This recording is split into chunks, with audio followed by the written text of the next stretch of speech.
ఆదికాండము 6వ అధ్యాయము. నరులు భూమి మీద విస్తరింపనారంభించిన తరువాత కుమార్తెలు వారికి పుట్టినప్పుడు దేవుని కుమారులు నరుల కుమార్తెలు చక్కని వారిని చూచి వారందరిలో తమకు మనసు వచ్చిన స్త్రీలను వివాహము చేసుకొండ్రి. అప్పుడు యెహోవా, నా ఆత్మ నరులతో ఎల్లప్పుడూ వాదించదు. వారు తమ అక్రమ విషయములో నరమాత్రులై ఉన్నారు. అయినను వారి దినములు 120 ఏండ్లగునెను. ఆ దినములలో నెఫీలులను వారు భూమి మీద నుండిరి, తరువాతనూ ఉండిరి. దేవుని కుమారులు నరుల కుమార్తెలతో పోయినప్పుడు వారికి పిల్లలను కనిరి. పూర్వకాలమందు పేరు పొందిన శూరులు వీరే.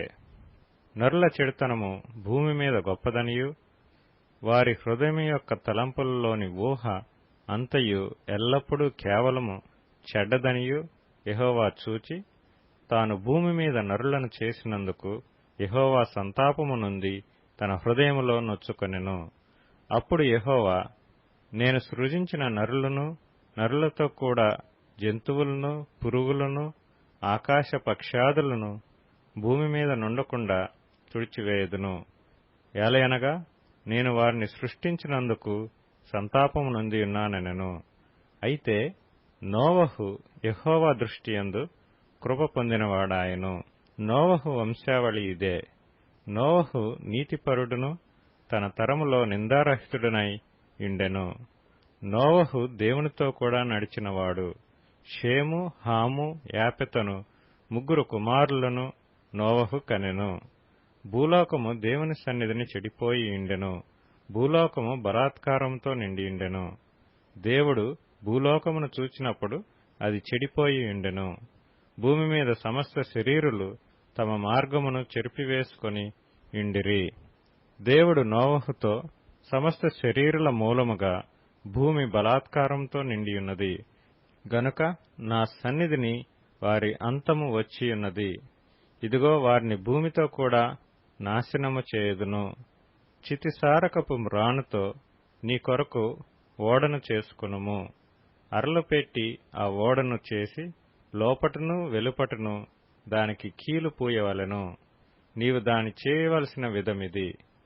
ఆ ఓడ 300 మూరలు పొడుగును, 50 మూరల వెడల్పును, 30 మూరల ఎత్తును గలదై ఉండవలెను. ఆ ఓడకు కిటికీ చేసి పైనుండి మూరెడు క్రిందికి దాన్ని ముగించవలెను. ఓడ తలుపు దాని ప్రక్కన ఉంచవలెను. క్రింది అంతస్తు, 2వ అంతస్తు, 3వ అంతస్తు గలదిగా దాని చేయవలెను.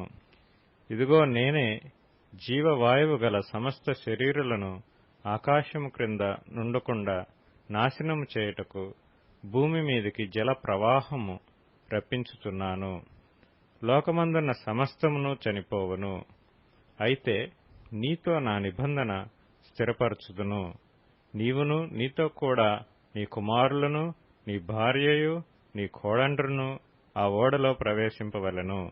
మరియు నీతో కూడా వాటిని బ్రతికించి ఉంచుకొనుటకు సమస్త జీవులలో, అనగా సమస్త శరీరుల యొక్క ప్రతి జాతిలోనివి 2 చొప్పున నీవు ఓడలోనికి తేవలెను.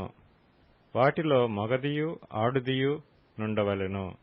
నీవు వాటిని బ్రతికించి ఉంచుకొనుటకై వాటి వాటి జాతుల ప్రకారము పక్షులలోను, వాటి వాటి జాతుల ప్రకారము జంతువులలోను, వాటి వాటి జాతుల ప్రకారము నేలను ప్రాకు వాటన్నిటిలోనూ ప్రతి జాతిలో 2 చొప్పున నీ యొద్దకు అవి వచ్చును.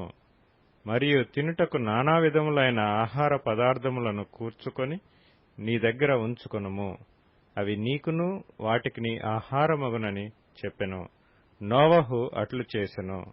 దేవుడు అతనికి ఆజ్ఞాపించిన ప్రకారం యావత్తు చేసెను.